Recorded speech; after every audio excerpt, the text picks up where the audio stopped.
Good day, Bitcoiners. Good morning for me. It's middle of the day for Matt.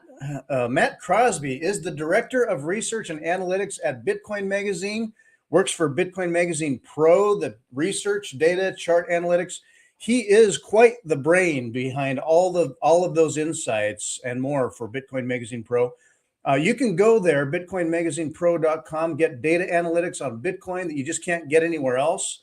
They've got a great substack, provides in-depth research on macroeconomics, on-chain data, Bitcoin mining, Bitcoin derivatives. If you have any exposure or interest in a Bitcoin, or you're just trying to learn, lots of info there. Whether you're a seasoned Bitcoiner or just new to this, it's a great resource to stay on the game. They have a great YouTube channel, lots of regular informative updates, help you get a sense of just what in the heck is going on. We're going to talk a lot about that today. I have found Matt to be a charismatic personality in our space. He brings fun and common sensibility to what can otherwise be a lot of technical financial complexity. So I can't wait to hear about his current perspectives. And I'm wondering a couple of main things. Who is selling, and have we not yet hit the bottom yet? Maybe we'll find out. Matt, thanks for joining me, man.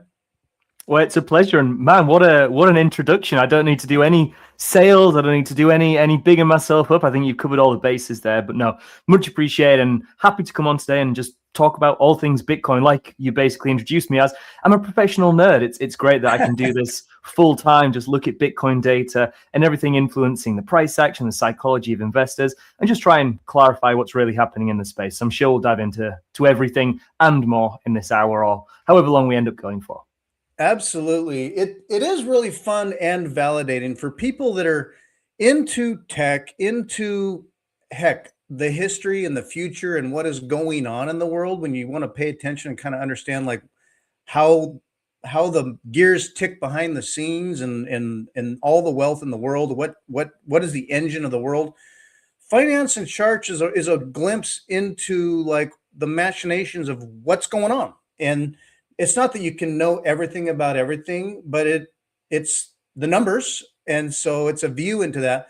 You have quite the story of having worked in IT and in tech and then into finance studies, and then getting connected with Bitcoin Magazine as they were opening up their charts and data and analysis section of all that. Because, I mean, heck, if you're a Bitcoiner and you care about maybe your future and your wealth and your money, you pay attention to those kinds of things. So it was a new direction for, hey, getting the info and the data out to the plebs. And you've just dove in for a long time now, covering a wealth of all the things. It's like, if you can imagine it, I wonder about this on Bitcoin. There is data about that on Bitcoin, so you can peer into that. We're going to get into the charts real quick. I'm going to bring up the screen here.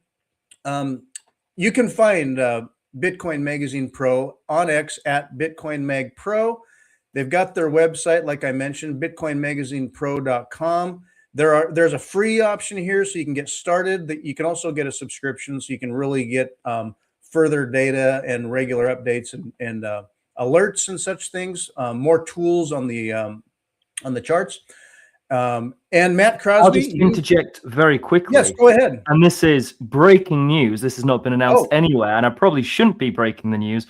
But if you wait until tomorrow, we actually have a 40% discount on all site subscriptions. So if you do want to lock in one of the cheapest prices we'll do all year, tomorrow is the day for that. Okay. So by the time you see this, perhaps set your alarm. Coming right up. Big break on a deal for Bitcoin Magazine Pro. The charts, the timing, newsletters, and anyway, lots of great options there in terms of what you want, what type of data you want to get there. That's awesome to hear. Happy to have you share that. And your own feed is great. That's how I found you initially and saw you at conferences at Matt Crosby Pro. So that's where you can find Matt, and we will get into more of all that as we go along the line here. Okay, where should we start? I guess we're going to get into the charts. You go to a lot of the Bitcoin Magazine sponsored conferences. Of course, there's Vegas. Hong Kong is coming up, right? You're going to that? Yes, I'll be presenting at Hong Kong. I actually don't know what I'm talking about yet. I actually Oh, suggested a few different topics to the programming team, and they said, "Oh yeah, we like them. We'll see you there." So I have no idea what I'm talking about. But in about 6 weeks' time, I will be in Hong Kong, meeting and greeting, and doing some cool presentations, meeting some other like-minded Bitcoiners in the space. I just love the conferences so much, and I'm sure you're the same. Just the vibe and yeah. atmosphere of meeting other Bitcoiners, people not just speculating on short-term price action and doom posting on social media, actually building cool products. It's it's the place to be. Yeah, and Vegas is the big one, and it's just a smorgasbord of different types of Bitcoiners that are there. Uh, I think it's all good. I'm open to, hey, if you're into Bitcoin or you're still learning, I was there. I get it. So, like, there's no dumb questions. You may be looking at it from a certain view. I think with time, we all become aligned. There's the many paths up the mountain, but the view from the top is the same, I believe. And then, as compared, I've not been to Hong Kong. But you were at Prague. I was at Prague. Um, Prague is, I found it, now it's also growing, a little smaller, but big enough and quite based. I found a lot of real quite based Bitcoiners there. I guess that's probably natural if you're going to a Bitcoin conference after you've been through the last many months of what you might call Bitcoin winter. Uh, Healthy for Bitcoin, kind of it has you reconsider why you're in it and what your strategy is. But so the people that were there for reasons. What general takeaway from Prague? I mean, I loved it. Uh, More so that like as much as I'm into Bitcoin for the data, and let's be honest, it's nice to have the fiat equivalent value on your holdings increase over time. But it really did hit home in Prague, hearing so many stories of financial censorship and kind of the, not as glamorous side of Bitcoin and the benefits and perks you get from that. The kind of anonymity, the, as I said, uncensorable transactions, and a lot of people genuinely moving to a Bitcoin standard entirely. And I'm trying to implement that a little bit more myself. I'm trying to move away from the traditional fiat system. Even a lot of the data we produce at Bitcoin Magazine Pro, we run that through our own nodes. But even at home, I'm trying to get a little bit more into hosting my own data, try and get off of all these subscription services, try and run my own little mining operation to, again, just become a little bit more self-sufficient. So as I said, during a bull market, it's great because, everyone's seeing the valuations go up, everyone's making money.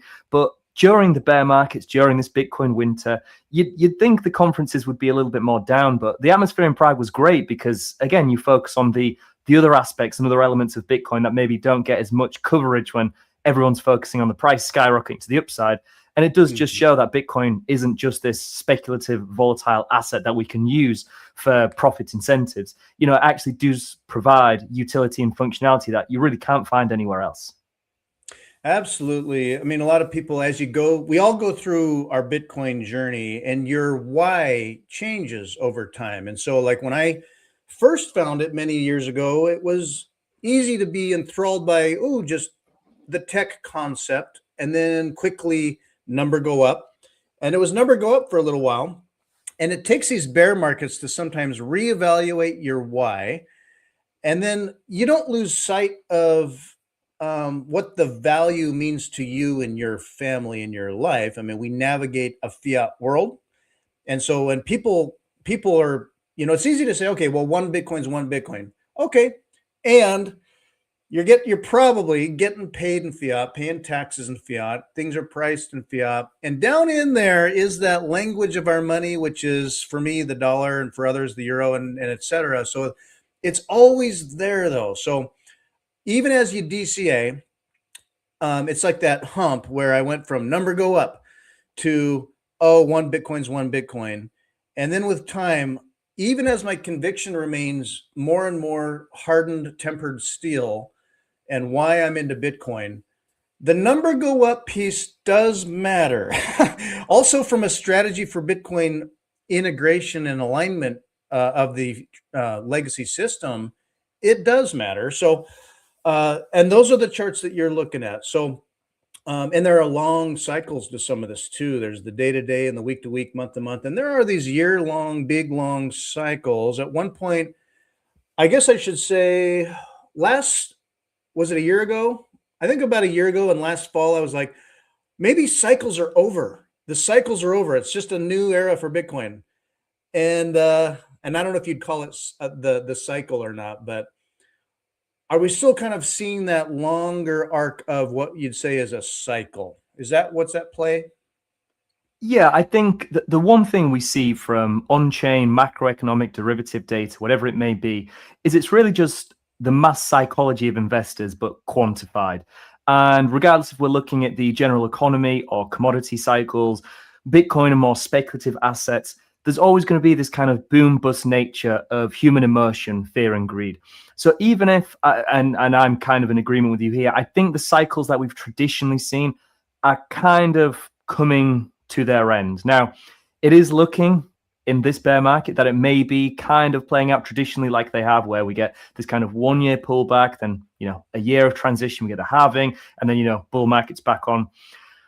Maybe it plays out like that, but I do foresee us trading a little bit more like the S&P 500 or one of these more passive indexes where as Bitcoin becomes more adopted and kind of accepted by these institutions, which aren't as speculative, aren't as looking to FOMO into the big exponential gains and capitulate at the lows.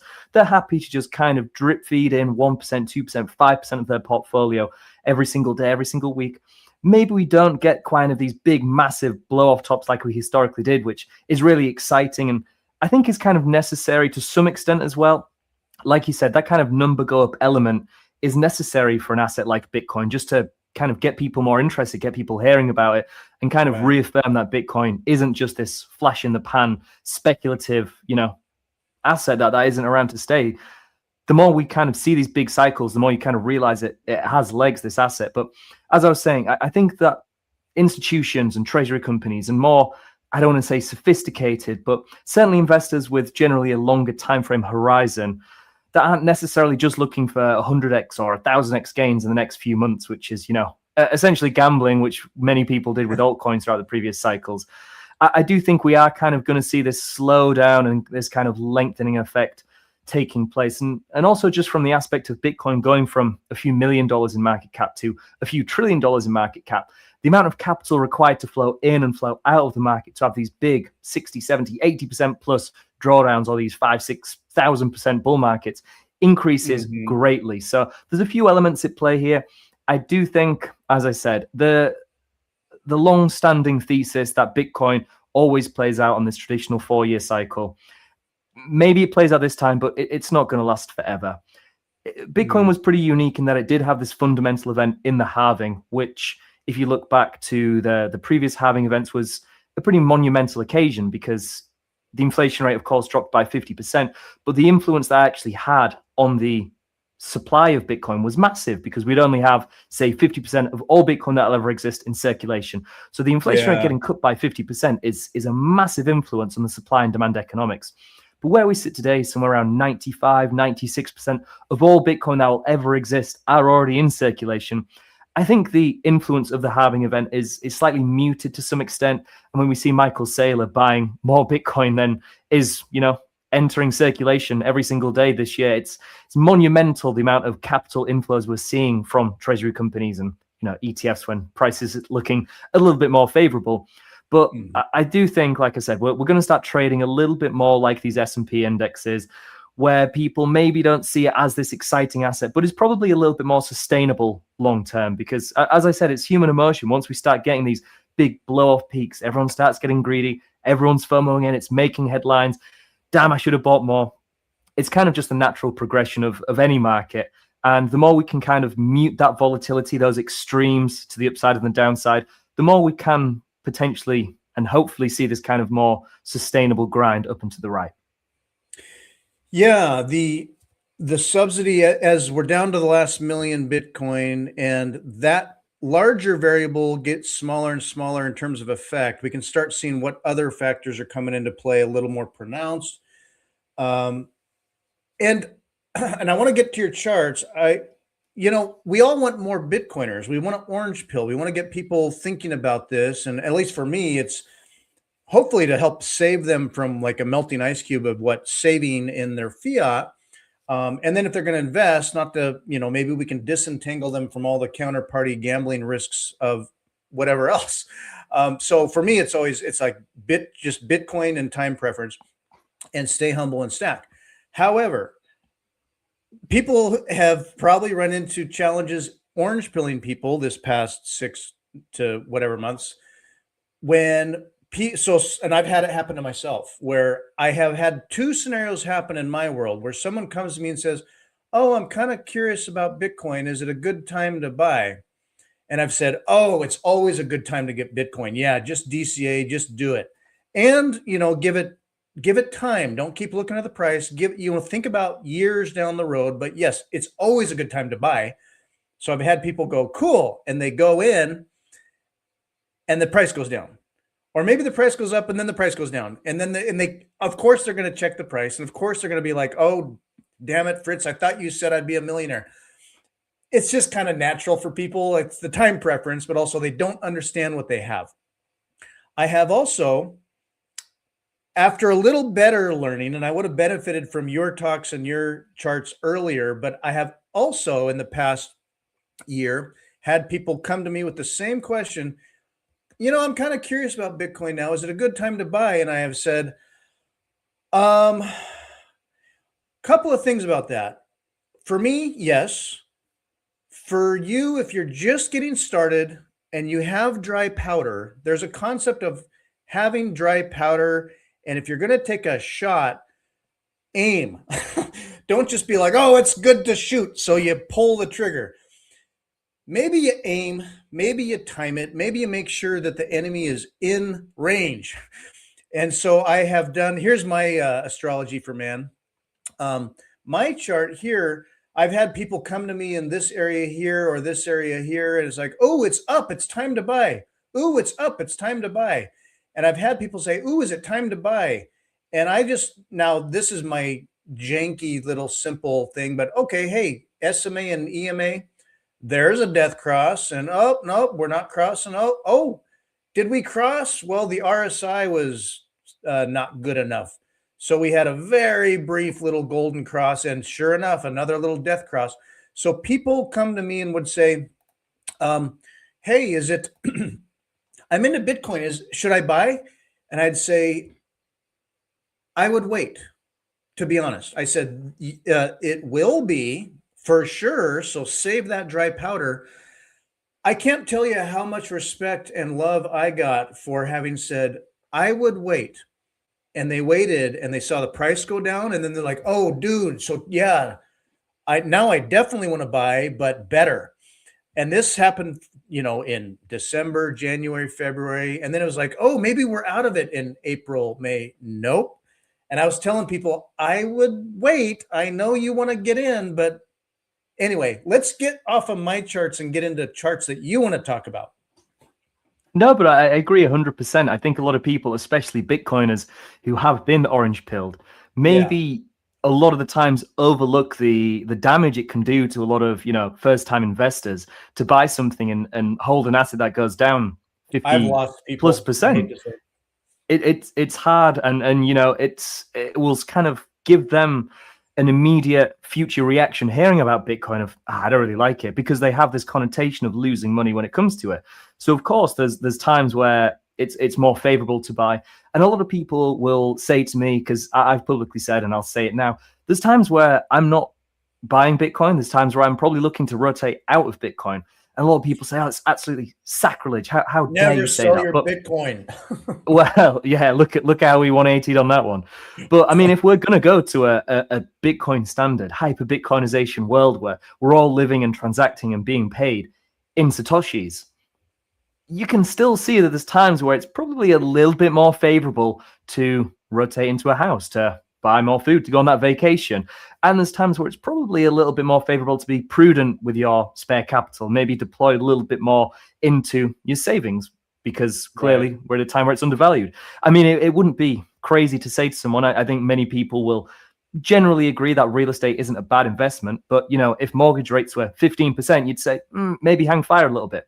If Bitcoin has rallied $10,000 in a matter of days and every single indicator is flashing we're way overvalued, it's still not a bad asset, but it's still maybe not the best time to be allocating into it. You know, I want to buy a house when the market's cheap and the mortgage rates are favorable. I want to buy Bitcoin when clearly I can see it's undervalued, people have capitulated, and I can buy one, get one free Satoshis. You know, that's just the way that I'm looking at the market. Half off right now. Exactly. And, you know, that doesn't work for everybody. Some people get paid in fiat every 2 weeks or every month and just don't want the stress. That's absolutely fine. I think one thing that I've really tried to kind of pivot on over the past few years is not just focusing on the monetary outperformance, you know, trying to accumulate more Bitcoin for my spare dollars. It's the time outperformance. I don't want to be looking at the charts 12 hours a day, and I don't want to be lying in bed at night sleeping thinking, man, are we going to go down another 0.5%? Was that buy the right place? Is my stop loss in the right place? I want it to be, you know, almost robotic, the decision-making process of myself that results in zero stress, that doesn't expose me to a huge monumental amount of drawdown because I keep buying at bull market peaks, and just allows me, again, to do it in a way that is incredibly simplistic and doesn't leave too much up to interpretation, and doesn't mean I have to go against the natural instinct of humans, because realistically, you're looking at news outlets every single day, and terrible event X, Y, and Z has happened, and this is why we're going to have the next big global recession. And it's really hard to look at all of these things and think, yeah, now's a good time to buy. There's always going to be 1,000,001 reasons why now is not a good time to buy. But if you just focus on the data, if you just look objectively, pragmatically at the numbers and quantify the actual feelings and emotions, the behavior of long and short-term investors, the macroeconomic data, all of these things, put the pieces of the jigsaw puzzle together for confluence, then again, it just takes a lot of that second guessing and uncertainty out of things. So that's been my main emphasis, and that's going to continue to be it for a long, long time. Be able to not only stack as many sats as humanly possible, but allow myself enough excess free spare time to not just be looking at Bitcoin, but to, you know, go out and live my life. Yeah, and it's a hard skill to have where, let's just say, getting in on Bitcoin more, depending on how you do Bitcoin, if it feels like risk, or you're taking on a little risk, or depending on your conviction, when you have structure and rules around that, so that, okay, I'm in for this reason, and so unless that changes, I'm in. But if it crosses another line, I also know that it's not out of my control. Like, oh my gosh, I need it to be a certain way. If it does something else, you know that you have a different decision, or maybe a rule you're going to follow. And so you kind of create a structure around what it is you're doing, and you're not feeling like you're kind of blowing in the wind, like, oh, I just hope it goes up because I need it to go up and I'm a little leveraged or whatever. But anyway, yeah, so you can sleep at night. With all the charts, what do you, well, I guess I had those couple of questions of, and we can get into your charts, is who in the heck is selling, and have we seen a bottom? I'll throw your screen up here, which is funny and pertinent. Yes. It's the bottom so far. The $1 million question, has Bitcoin bottomed? We'll get into who's selling shortly, but it certainly feels like this recently. If you've been on YouTube, if you've been on Twitter, if you've just been generally looking at the sentiment surrounding Bitcoin, it's not felt great. And especially, I think it's been difficult over the past, not just few months, but past year or so, because it's not just that we've not performed great, it's that we've had to look at other assets performing exceptionally well.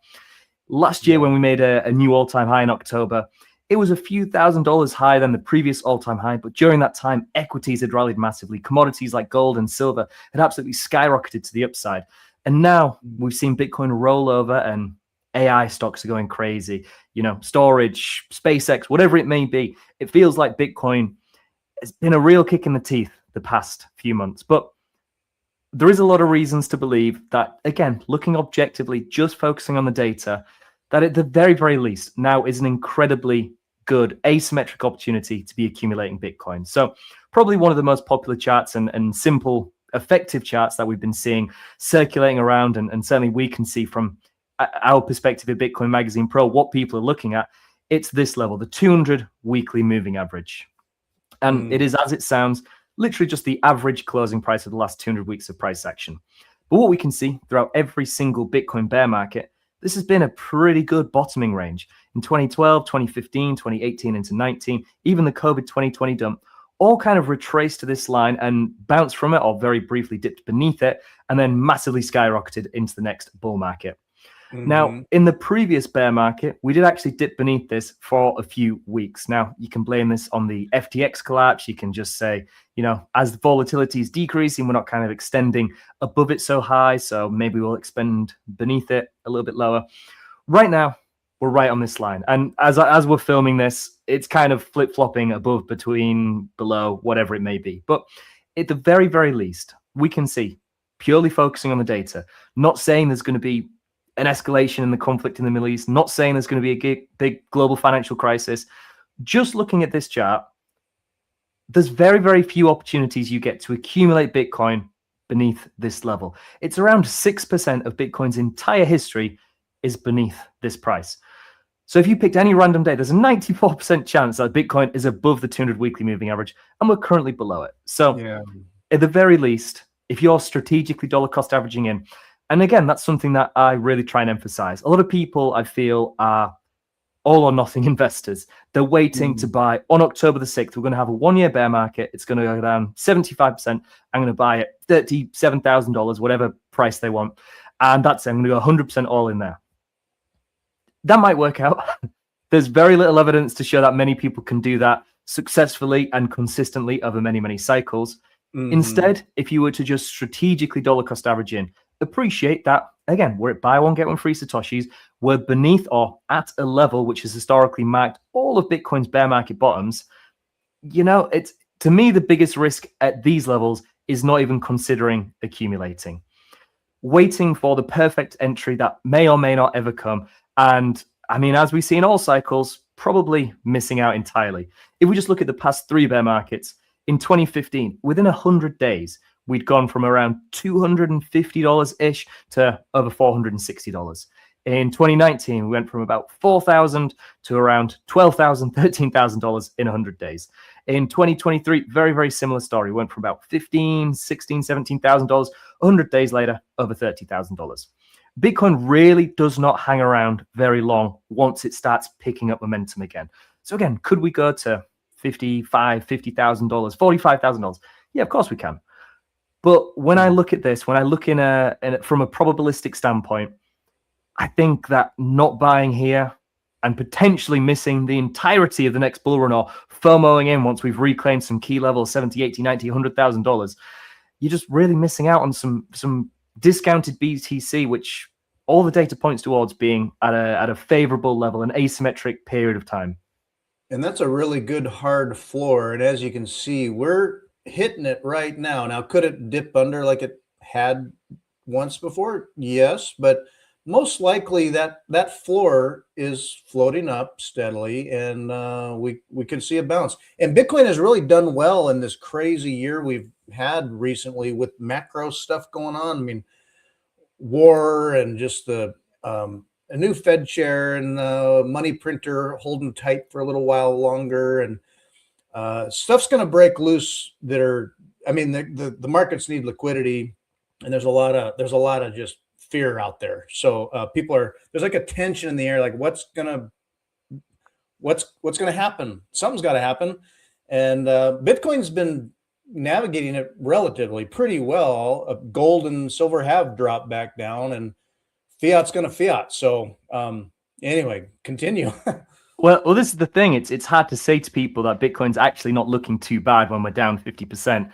But if I'd have told you last year or at any previous point in Bitcoin's history, we were going to have this massive geopolitical uncertainty, conflict in the Middle East, oil prices were skyrocketing, we'd have a new Fed chair, we're going to have, murmurs of a big global recession, and Bitcoin's, I don't want to say only down 50%, but compared to previous bear markets where we were seeing 70, 80, 90%, right. It's not too bad. And especially if you look at assets like gold and silver, which did have these big exponential rallies. But again, we're talking about silver, which rallied to $7 trillion, gold, which went to $35 trillion. These are monumental assets.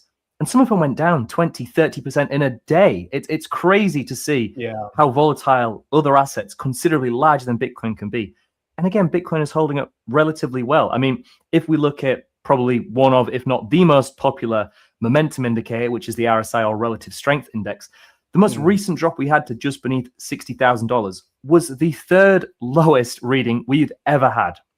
The only other occasions were in the 2018 bear market, pretty much right around the low, and in 2009, which I'm not even sure if we can really count that one because Bitcoin wasn't even really listed on exchanges at that point. And not just on the daily, if we look on the weekly time frame, again, we can see that the RSI is having this bullish divergence, meaning the data is setting a higher low as price set a lower low.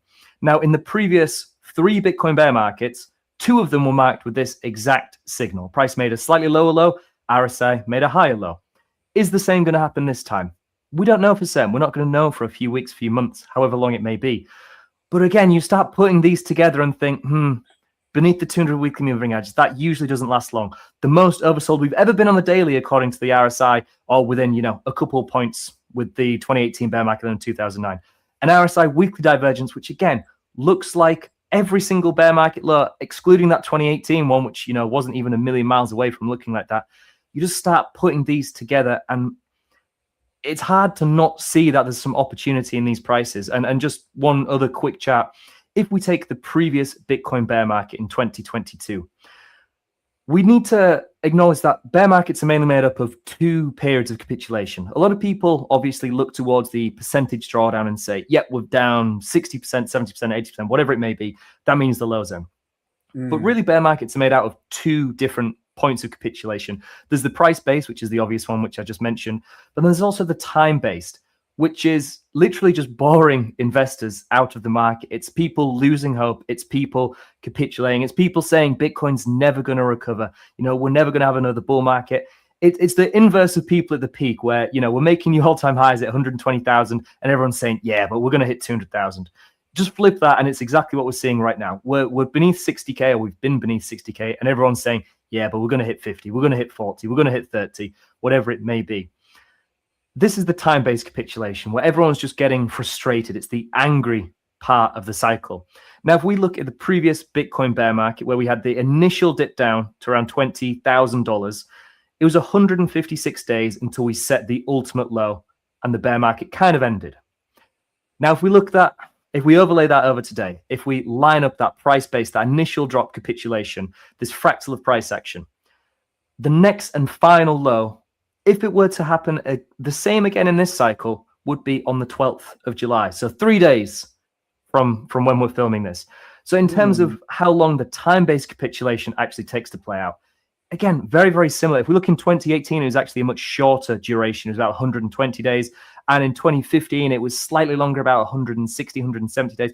But again, we're kind of in that ballpark of big drop, big sell-off. Everyone loses their minds. Everyone's fearful. How low can we go? And then you have about 4, 5, 6 months where it transitions from genuine fear into genuine hatred. I don't even want Bitcoin to recover. I want it to go down to 50K. I want it to go down to 30K. And we're not a million miles away from that occurring either. Very, very fascinating. And even as, people are like, oh, well, past performance doesn't indicate, the future, but this is very informative in terms of understanding the market and how Bitcoin works. A lot of it can be psychology, and it's just big, pure, like the tide. We know the moon goes around, the tide comes in, the tide goes out, and Bitcoin's not going away. Bitcoin remains decentralized and secure enough. That's the foundation for me, that Bitcoin is working and remains robust. I think there's things simmering in Bitcoin, and there's a lot of noise out there.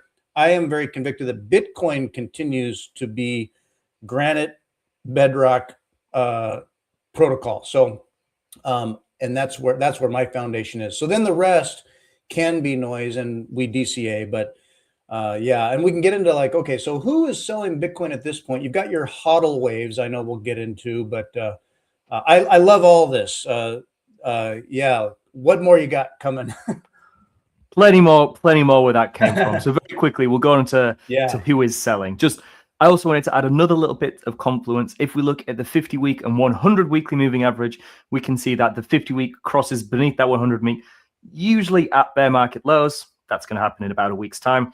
And if rather than looking at Bitcoin through the lens of its fiat valuation, its USD price, if instead we look at Bitcoin as a percentage of global capital, a percentage of wealth, how much relative purchasing power you really have. I mentioned previously, we set the US dollar all-time high in October, but it really didn't feel like it because everything else was rallying. If you look at how much purchasing power you really had, what you could buy with your Bitcoin, that actually peaked on July 14th, 2025, 5 days away. So if we do have this traditional 1 year bear market, which is everyone is pointing towards, then again, maybe people are looking through the wrong lens of what a 1 year bear market looks like. Because again, in terms of what your Bitcoin is actually worth compared to things that aren't just depreciating at 4+% every single year, then we've actually been in a bear a lot longer than people maybe anticipate. If you measure a Bitcoin in gold, then we topped out in late 2024. So there's lots of things to take into consideration here. But again, all of these are another million miles away. They're all kind of pointing towards a similar outcome. And to your question of who is selling, we can pretty much categorically rule out long-term, high conviction Bitcoin holders. Because if we look at the long-term holder supply of Bitcoin, now, a lot of people, when they hear long-term holder supply, they'll think, well, is that people that have held for 1 year, 2 year, 5 year, however long it may be? It's actually much shorter than that. It's only 155 days with this definition of it. Because beyond that point, beyond 155 days, your probability of spending that Bitcoin reduces to practically negligible.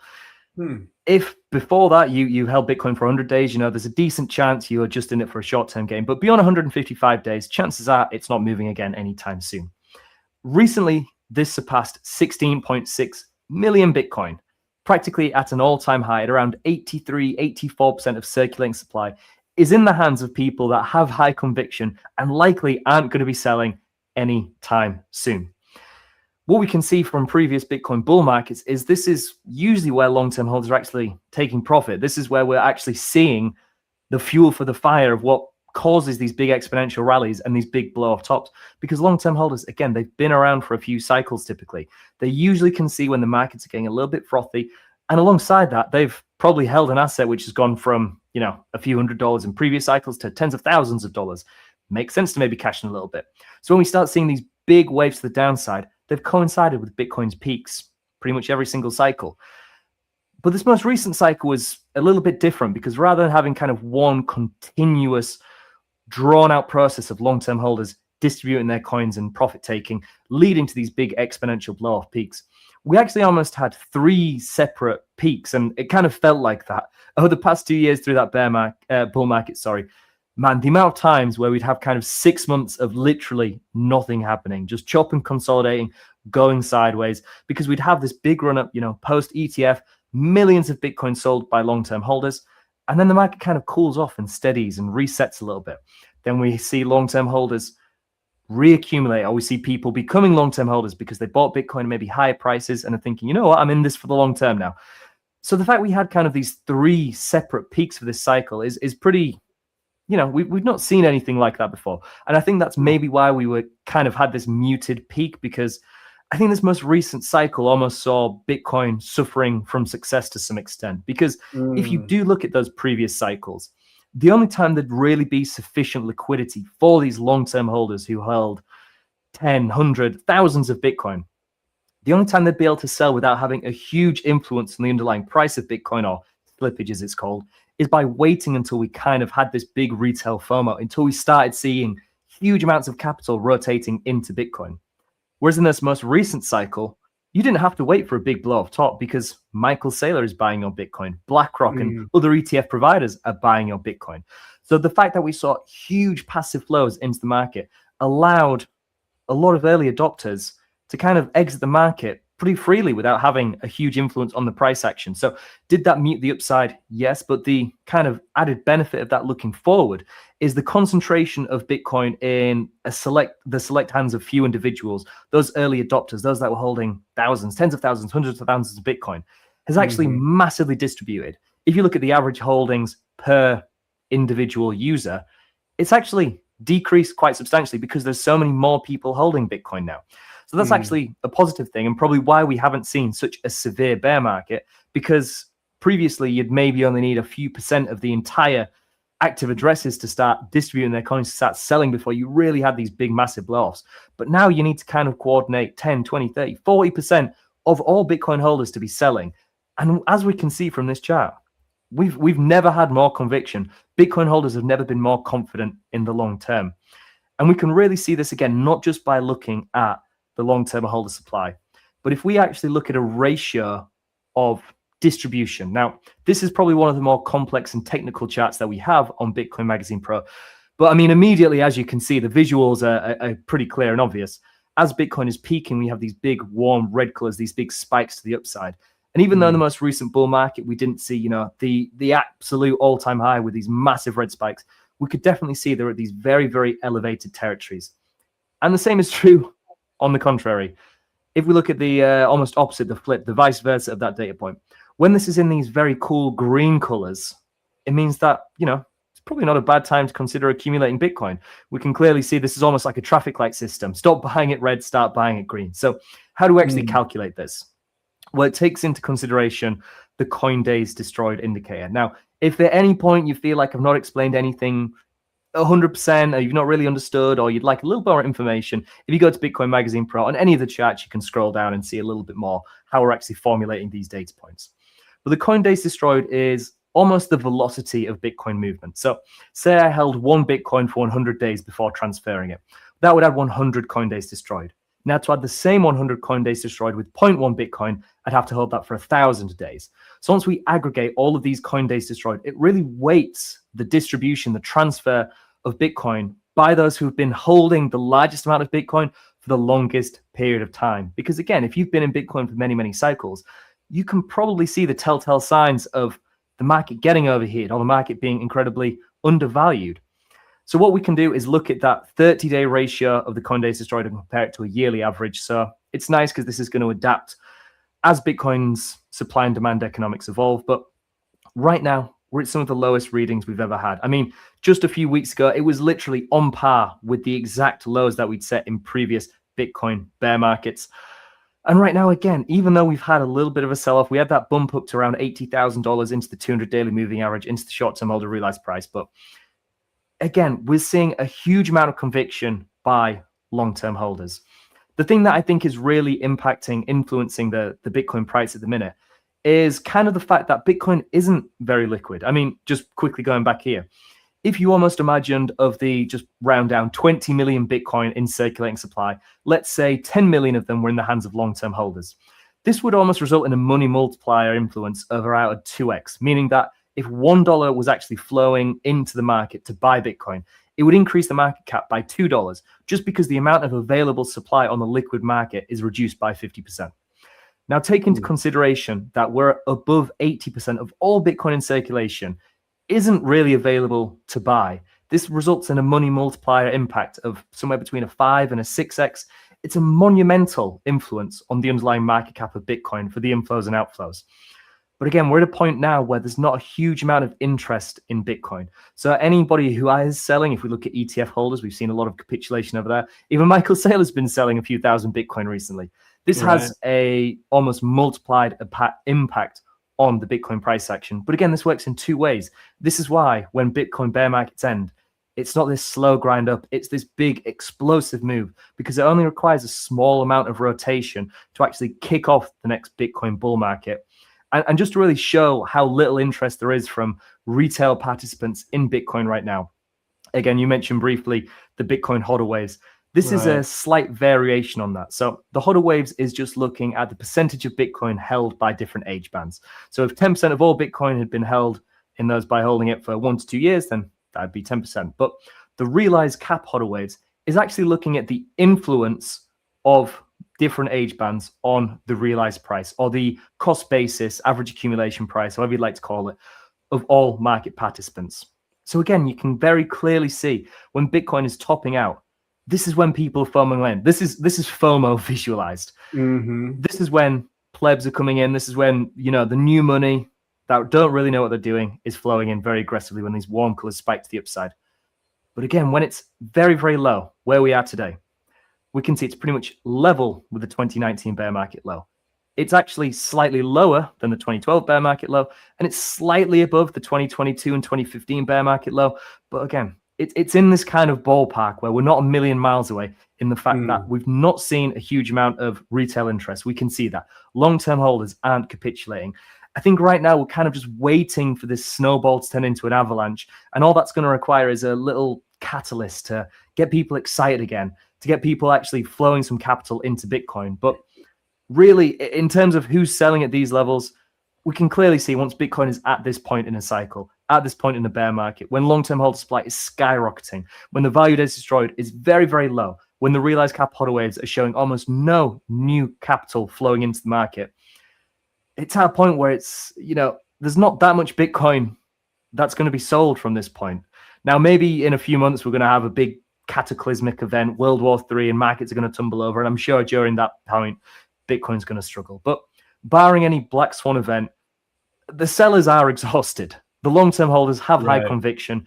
And realistically, there's not a huge amount required to kind of very quickly start changing things in a positive direction for Bitcoin. I feel like it's spring-loaded with this tension for when it turns, when it pops, it could be explosive, like you mentioned. Even Peter Schiff saying, Bitcoin's going to zero recently, he actually conceded Bitcoin is not going to zero, maybe. So for just to hear that from Peter Schiff, it's like, yeah, Bitcoin's not going away. And actually, it's just spring-loaded and ready for what I think naturally would be coming. And now, in one sense, I think that could be just kind of like any day now or this year. But for those that are feeling time preference pressure about it, the runway, I think, is shortening on all this, barring something black swan that kind of adjacently affects everything generally. But anyway, I love it. So this is great information. I love seeing this. Yeah, and one little asterisk next to this, because it's not actually on our site yet. So I really like, Check on Chain, James Check, great analyst in the space, probably the gold standard. I do love his work, but, not great for me to be showing off other sites. But it's all great data. If you look at the percentage of the Bitcoin supply in profit, again, it's another good way to kind of visualize what kind of capitulation we're seeing in Bitcoin. So right now, or recently, it dropped beneath 50%, indicating over half of all Bitcoin in circulation was actually being held at a loss, which is pretty crazy to think about. An asset which has gone from less than $1 to over $126,000. And yeah, we've had a 50% retracement, but way over 50% of the supply was actually being held at a loss. It's pretty crazy, but we're at the exact same level as the 2022 bear market low bottomed out. Pretty much the exact same level as the COVID 2020 dip. And again, granted, 2018, 2015 went slightly lower, but we're in that ballpark. We're at kind of this point where it's hard to ignore all of these signals aligning. Now, a lot of people will look towards the fact that it hasn't been exactly 1 year since we bottomed out, or since we topped, so we haven't bottomed yet. I didn't word that very correctly, but I hope the point came across. Everyone's waiting for this October 6th date because that's what Bitcoin has always done. Well, October 6th, two little points on that.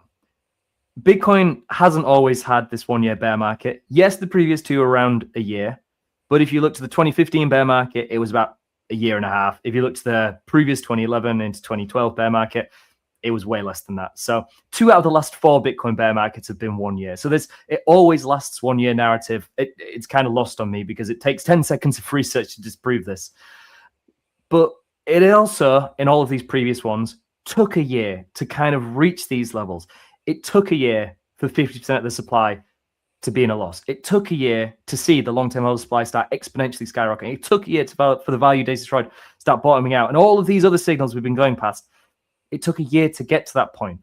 So the fact that it's only been, eight months or so, and people are like, no, it has to last 4 months more, to me is pretty short-sighted, because Bitcoin is the only asset in the world where we can actually see the supply and demand economics, the mass psychology quantified in real time. Now, this is what really swung me when I first got into Bitcoin. In 2017, I was looking at all these traditional metrics, looking at all the traditional technical analysis, obviously lost it all. And it was around 2019 that I realized, when I really deep dived into the technology of Bitcoin, that we can see every single transaction. We can see every single holder. We can define what smart money is doing. We can look at what the experienced participants are doing with their coins. And people choose to ignore this in favor of the moon going around the earth 12 times. Right. Yeah, like, I joke about astrology for men because that's kind of what it is for a lot of people. yeah. So it's amazing. We have this technology where we can see with more definition and resolution than any other asset in history what people are actually doing with their money. I mean, if we wanted to look at equity markets or commodities, we have to wait a month or a quarter or however long it may be for this insider trading to happen, for politicians to be buying, etc. You know, it's hard to really define what the people in the know are doing with their money.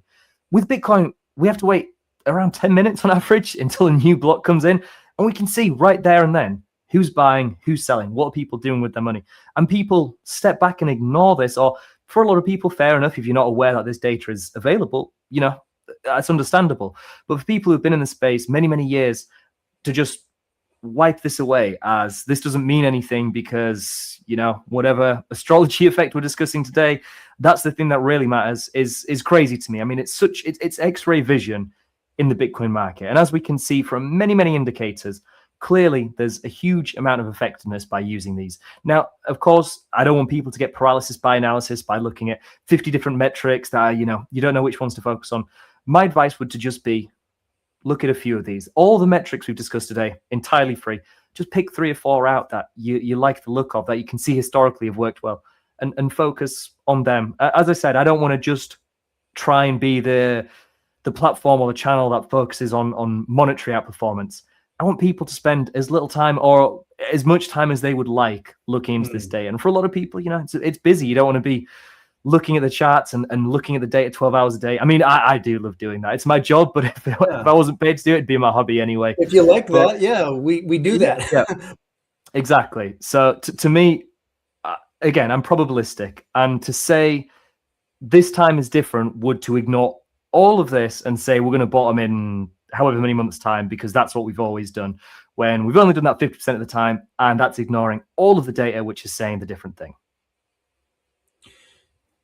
It's phenomenal to see you articulate this so well and interestingly. And just as there can be, say, black swan events, I think sort of like Samson Mao and others with the Omega candle or the FOMO that could occur, there could also be golden swan type events as well, where whether it's nation states start to signal that they're going in on it, or there becomes any kind of race in that direction, or strategic Bitcoin reserves or corporations and others moving in overtly and clearly, there could just be also these face melting, like, oh my gosh, it's not just that Bitcoin's not dead, it's that Bitcoin's the new asset, it's the popular thing, it's the bedrock that corporations and nation states are now moving into as well. And Bitcoin can break all models in a way to the upside. There's that granite floor effect, which is kind of that security of, you know, there's a hard floor, and yet the upside is just almost hard to imagine in terms of, if the money printer starts, if all the things I mentioned occur, it can be explosive too. So it's very exciting to imagine what the future could be. I feel like it's going to be a good one when you're doing fiat numbers. I get excited thinking about the future. So yeah, 100%. I mean, it was actually Robin, a good mutual friend of ours, who said to me, well, yeah, of course, I see Bitcoin at $1 million one day. So right now, why wouldn't I buy it at 99.4% discount? I mean, it's if I go quickly back to this chart, what we can see is Bitcoin as a percentage of global capital. Now, again, keep in mind that these are variable targets. If we look at something like gold, which this picture's a week or two old, granted, but gold is somewhere around $28.7 trillion, which is 5% of global capital. If Bitcoin reached parity with that, it'd be $1.4 million a coin. Now, that's just matching gold. If we're looking out a decade, 2 decades, 3 decades, I think most Bitcoiners would agree that realistically we want to be flipping gold. Mm-hmm. But gold in the next few decades, I mean, it's growing over the past 5 years at nearly 20% compounded annual growth rate. Big gold isn't going to be $28 trillion in a few years' time. It's going to be considerably higher than that, unless you think that central banks and governments are going to start being a lot more responsible with their fiscal policies. I don't think anyone's banking on that. So, Yeah, I mean, we might be who's bidding talking on fiscal responsibility in government? exactly. So we might be talking about a 40, 50, $60 trillion asset in the not too distant future. The gold being at that point and Bitcoin targeting that level, we're not a million miles away from really starting to accelerate to the upside. I mean, even if we just reached our previous all-time high, which is just a smidge under 0.5% of global capital, that's $134,000. I mean, the discount we're seeing right now is monumental. But I will say it would be, untrue to say there's no downside risk still possible. I know we've briefly touched on a golden swan, which I think we'll come back to, but there is still the chance of downside. I don't want people to watch this and think, oh, so I need to go all in right now. Like I said, it's a probabilistic standpoint. If all these metrics are pointing towards us being 90% of the way through a bear market, 90% of the way down, just because we're almost probably there doesn't mean it can't go lower. So very quickly, the realized price, the cost basis of all Bitcoin on the network, currently around $53,000. Realistically, not a target that's out of the question. I mean, in every single Bitcoin bear market, we have actually dipped beneath this. My own caveat as to why we might not dip beneath that again this cycle is if we quickly go to the MVRVZ score. This is literally just the ratio between the price and that realized price. What we can see is every single peak has actually been considerably higher in the subsequent cycle than the prior cycle.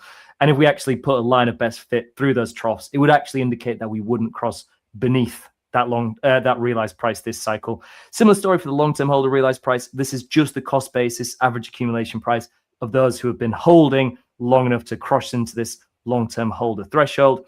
This is currently around $50,000, but increasing every single day.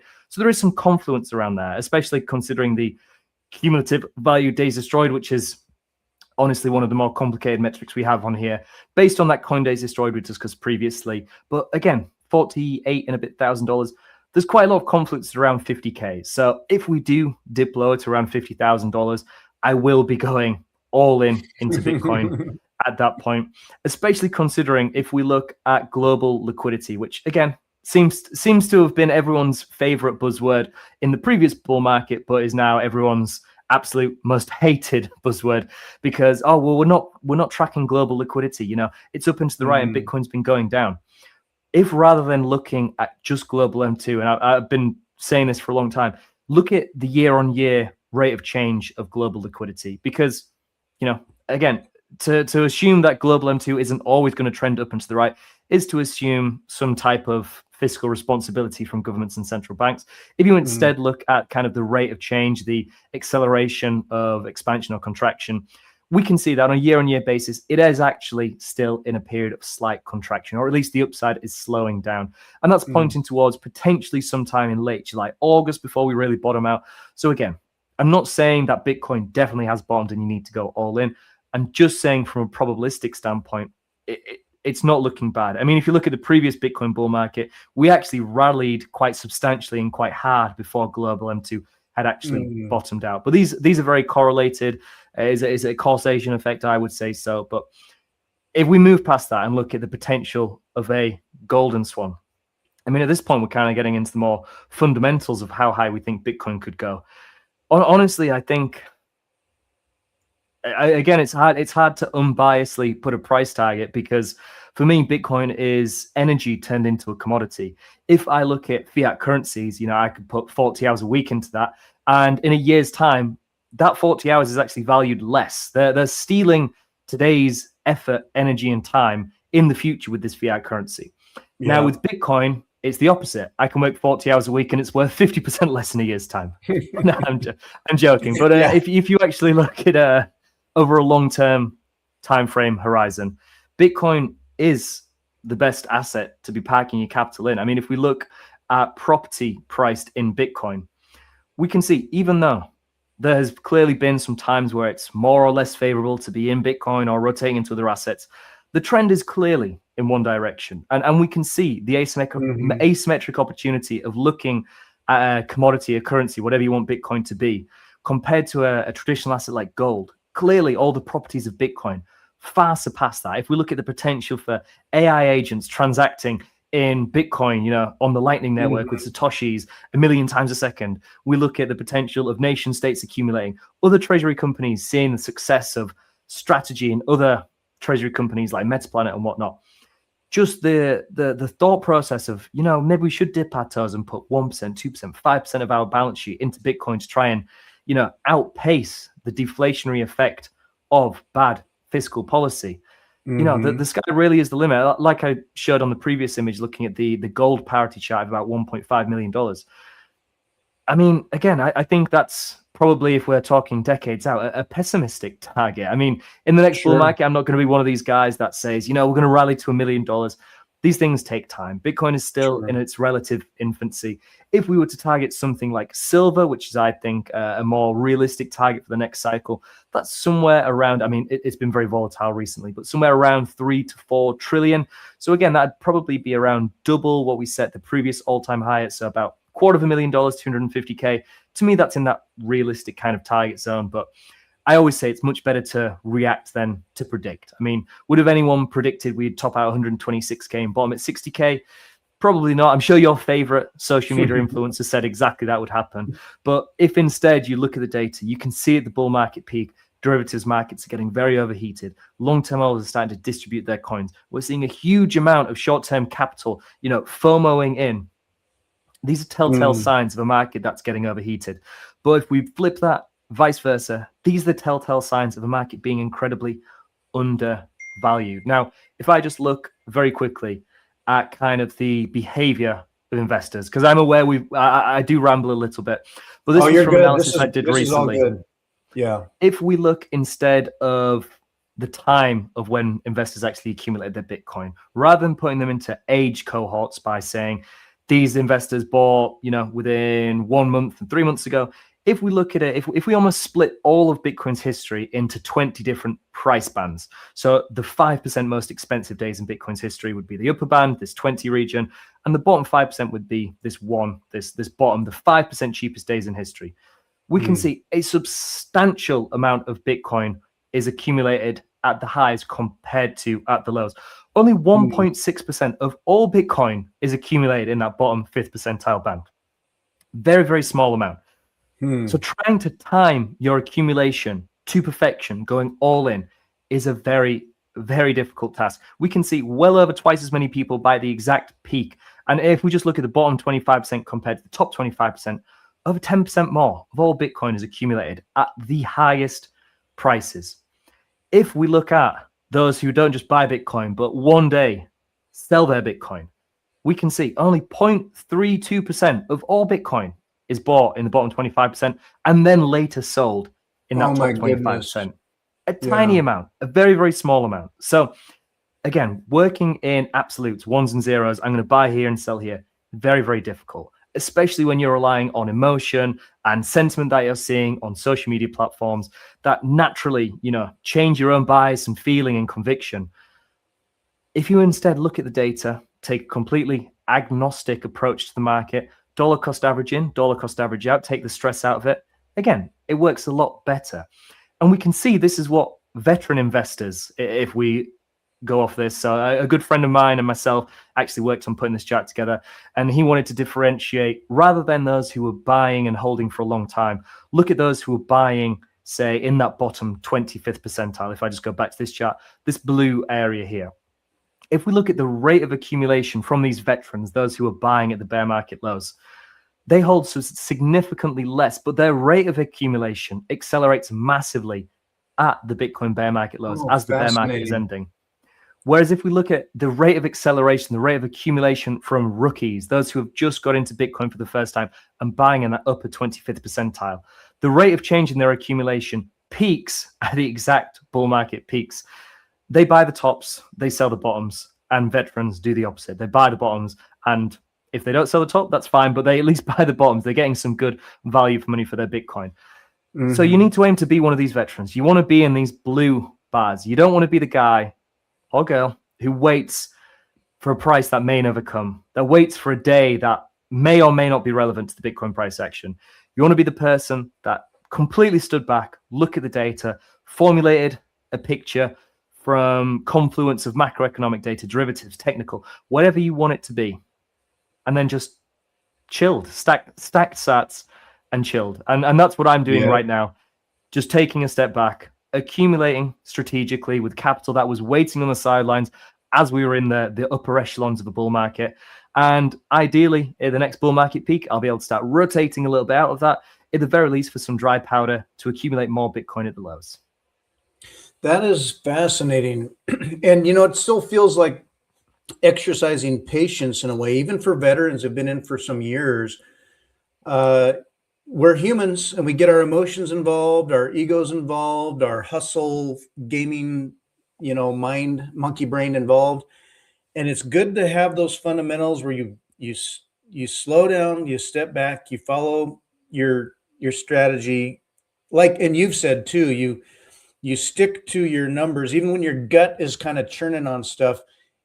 You follow your rules in terms of how you buy, and even just DCAing right now, just short circuit the overthinking it, trying to time it. Just DCA, have time in the market, and if you got to exercise that patience, and there you go. So we all follow that. I mentioned that where people get in and get excited and start to learn on number go up, and then when you become that Bitcoin Jedi and you've had some time and perspective and stuff, you zoom out, and I just imagine someday it'll be like, Grandpa, you bought Bitcoin under $100,000, and because Bitcoin $1 million, our version of a flippening with silver and gold. I think on a not even a crazy long enough time preference, just a normal kind of a time preference in all this. All of these, did you buy it 50K, 60K, 70K? All of that over time in the market will feel like, it was all under $1 million. But anyway, I love it. Yeah, and again, if you look at the recent low we had, if you were just strategically dollar cost averaging in, not thinking too much about it, just clearly seeing we're undervalued right now, so I'm just going to buy a little bit every day, you would have managed to buy in at 58,000-ish, wherever the low is. I can't remember exactly. Mm-hmm. If instead you were going to say, I'm going to go all in at 53K, are you really going to sacrifice a 10% discrepancy to potentially miss out entirely? If you ask someone from 2022 who bought at 16.5, 17,000, she says, do you regret that you didn't manage to go all in at 15.5K? If you speak to someone in the 2018, 2019 bear market who bought at 4,000, and you say, man, you must regret buying at 3,000, not buying at 3,600. It's absurd to think exactly. A 10% difference when we're at $250,000, $500,000, $1 million Bitcoin, and it's like I didn't buy at 58 because I was waiting for 53. It's crazy to me. It's very, very risky. And to me, I'm not taking that risk. I would genuinely say a fairly risk-averse person, as someone who holds practically all of the net worth in the most volatile, speculative, risky asset on earth. But in general, I want to get as much value as I can for my money, and I'm not willing to not accumulate what I perceive as the hardest, purest form of currency, commodity that has ever existed. Mm-hmm. Yeah, it's the best, hardest property asset you can hold. Now, exactly. Dare I mention, when I used to look at Bitcoin as like a trade years ago, I would be thinking my strategies and buy and sell and try to outthink it all. And I would get burned a little bit here and there, but what benefited me was just sitting on it and holding on it and don't get psyched out by, now is it a high? There are metrics that you will look at. I say I used to buy and then sometimes I'd sell. And anymore, I just try to, and it was like, well, I'll just DCA, but then on top of that, I'll try to have dry powder to buy dips. So then I'll DCA, I'll buy dips, but then I'm just like, my rule for myself, barring some emergency calamity, which, I don't know what that would be exactly, but I don't sell. And I just would say, never sell your Bitcoin. On the flip side, and I guess I should say, I almost don't want to mention it, but there can be metrics. And when you look back on the charts here, if you had been paying attention to these same charts, and granted, you have your own strategy about this, these same characteristics apply to highs, if you will. So there can be strategy in terms of, okay, you're in on Bitcoin for the long term, but you're going to try to capitalize on what Bitcoin you can accumulate. I almost think that selling Bitcoin is taking on risk. However, there are times to perhaps rotate into dry powder to wait out a season. Not financial advice, not my advice, but do you go there as well at all? Yeah, 100%. Like I said previously, there's times where it's more favorable to be rotating into other things. I mean, as someone that gets paid primarily in Bitcoin, I still need a roof over my head. I still need a way to travel around and We have lives to feed live. myself. Exactly. Sometimes it's nice to take a vacation. So there are times when, as I said, even if it's not looking at Bitcoin as I want to sell, because even the phrase I'm selling Bitcoin, I don't really like so much. To me, it's I'm rotating out of Bitcoin, because for me, the long-term horizon is always to rotate back in. This is a short-term, almost, again, risk reward play to accumulate a house, to accumulate a vacation, to accumulate. And it sounds crazy to phrase it in that way. But again, I see the potential of Bitcoin. So I want to spend as little of it as possible. But at the same time, I also get partially paid in fiat currency. Now, I don't want to buy Bitcoin if all of the data is pointed towards me not getting good value for money at that point in time, for a couple of reasons. One, again, my landlord doesn't accept Bitcoin for rent currently. Tesco, the supermarket where I buy all my groceries, they also don't accept Bitcoin. It's kind of handy to have some fiat around occasionally. And if I'm getting paid occasionally in fiat currency, I might keep that to the side, almost in like a short-term savings account, ready to rotate back into Bitcoin. Because when we're at a 50% discount, again, it's buy one, get one free Satoshis. I was getting paid, all through the Bitcoin bull market. I wasn't accumulating that much because I thought, even if we go to 150, 180K, whatever it may be, the data is kind of pointing towards me just not getting good value for money. Now, if it was a 20, 30% retracement, again, when we were at 50K, 60K, I was accumulating, not because I was like, this is the bear market or this is the lowest price I'm going to get. It's just because at that point in time, I thought, I don't think I'm going to experience considerably more downside. I think right now, there's a lot of data points pointing towards, again, long-term holders accumulating a lot more, new participants not really being active in the market, not much long-term holder distribution. Again, I think there's some good risk to reward at this point. So for me, it's not just about accumulating just to bear market lows. Because if we start reclaiming the 200 daily moving average, the short-term holder realized price, the cost basis for new market participants, these are two key resistance points that Bitcoin typically faces throughout a bear market. Once we reclaim those, I'm probably going to accumulate a little bit more, not because I'm getting the most Satoshis per dollar, because if we were to reclaim those, then we'd be at a higher price than we are today. It's that, again, I want conviction. I want almost 100% or as high certainty as I can get that I'm not going to experience considerable drawdown. So once we start breaking above some key resistance points, start gaining some strength, making some high highs, making some higher lows. Again, I know I'm not going to get the best value for money, the best bang for my buck for my Bitcoin. But for me, again, those are high probability plays. And I do the same on the downside. If at some point we're turning over, we're not looking so favorable, even if we're not, at a bull market peak exactly, I can kind of see and think, I can rotate out of this. And I think there's a high probability in the future I'll be able to rotate back in at a lower price. Now, again, people don't like trading. If you don't want to do that, that's absolutely fine. If you just want to use these tools purely to accumulate Bitcoin, then that's absolutely fine. If you just want to understand the health of the network a little bit better, if you're arguing over whether you should be running core or not, so why don't we actually look to see how much revenue miners are making from on-chain transactions, see if spam is a problem, whatever it may be. We have charts to try and understand that a little bit better. And again, I can't tell you what to do with your Bitcoin. I can't tell you what to do with your data. Use it however you want it in the best way for you. Yeah, everyone's got their life to live. You have your life goals. You endeavor to make that as little fiat and fiat incentivized as possible. Then again, life is life. You have family, you've got plans, you may be leveraging your life up in a good way.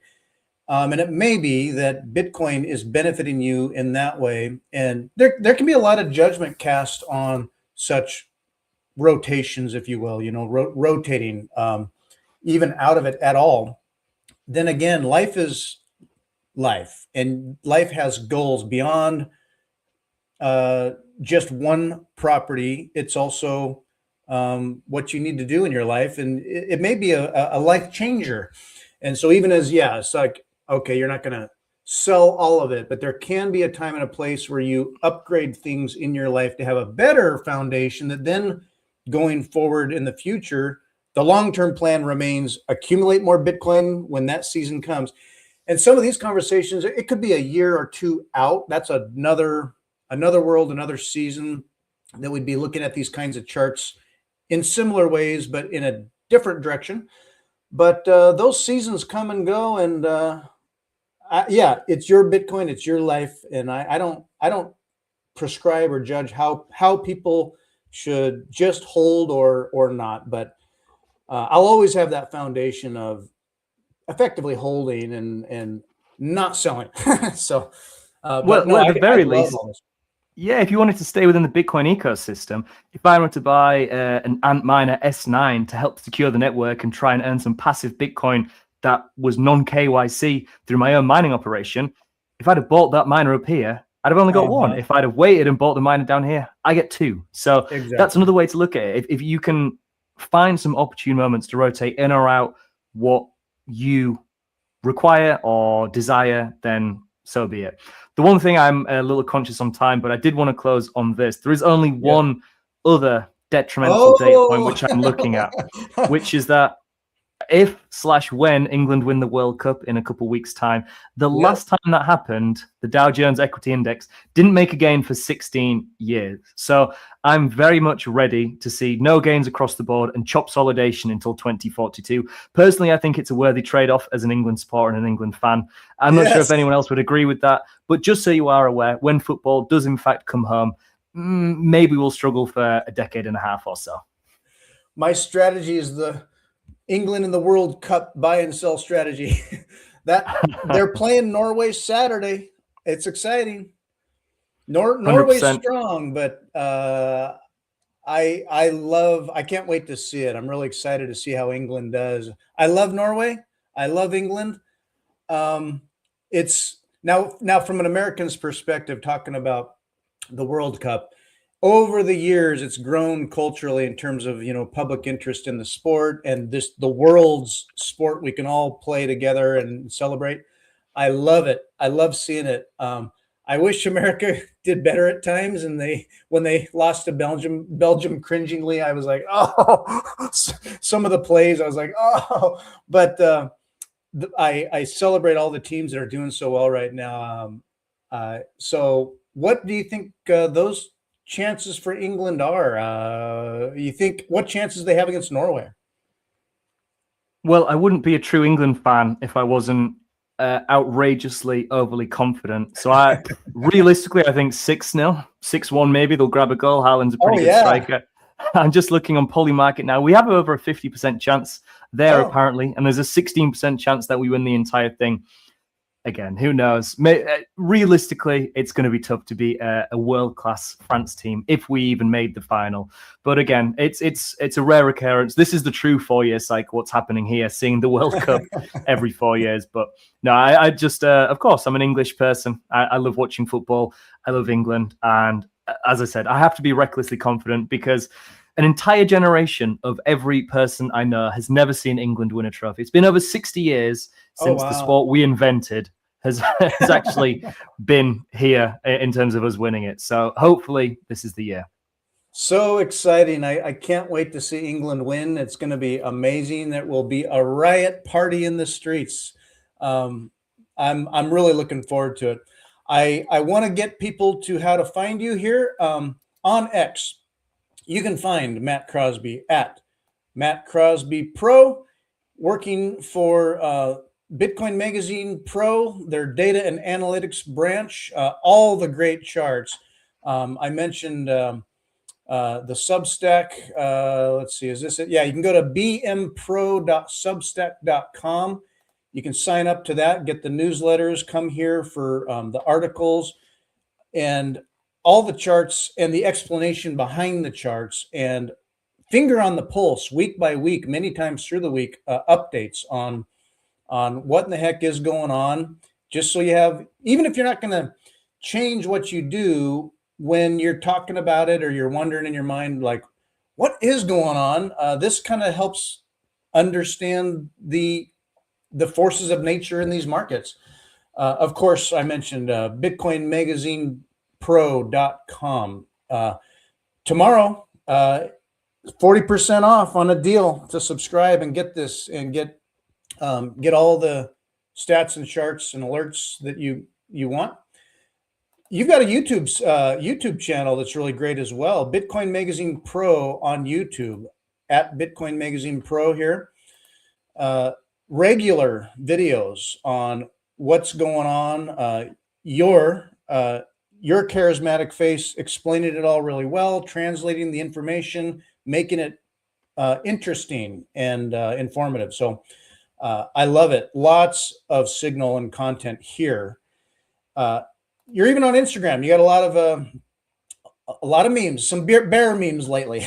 So I'm going to put my hands up and say I actually don't run the Instagram, so this is the first time I've seen this in a while. Okay. That's pretty, Well, it's pretty Instagram. I didn't even realize we had these memes. There is an Instagram. The Twitters, the Substacks, the YouTubes. That's all me. So yeah, appreciate the shout out. Do also follow us on Instagram. Apparently we've got some cool stuff and 14,000 followers. Wow, I'm gonna need to give a shout out to the guy at Bitcoin Magazine who's currently doing that on my behalf. But yeah, that's great. And thank you very much for having me and of course giving me the great shout out along with Bitcoin Magazine Pro. It's, as I said, it's amazing that I'm able to just talk about this every day for a living. It's amazing, and meeting people at conferences like yourself in Prague and in Vegas as well, and hopefully at future conferences is always a lot of fun. So thank you very much. And yeah, it's, as I said, been a lot of fun coming here and just being able to talk about the thing we love most. It was great having you, Matt. I really appreciate it. So informative, so interesting. I find it absolutely fascinating. You're very smart and a good communicator. The way you roll through this stuff and explain it, it's awesome. I can't make it to Hong Kong, but I will see you at a future conference, and we'll talk more about all this and revel in the validation that we're all going to have here later this year, I hope. So, fingers crossed. All right. Thanks for joining us, everybody. This was great. We'll catch you next time. Bye, everybody.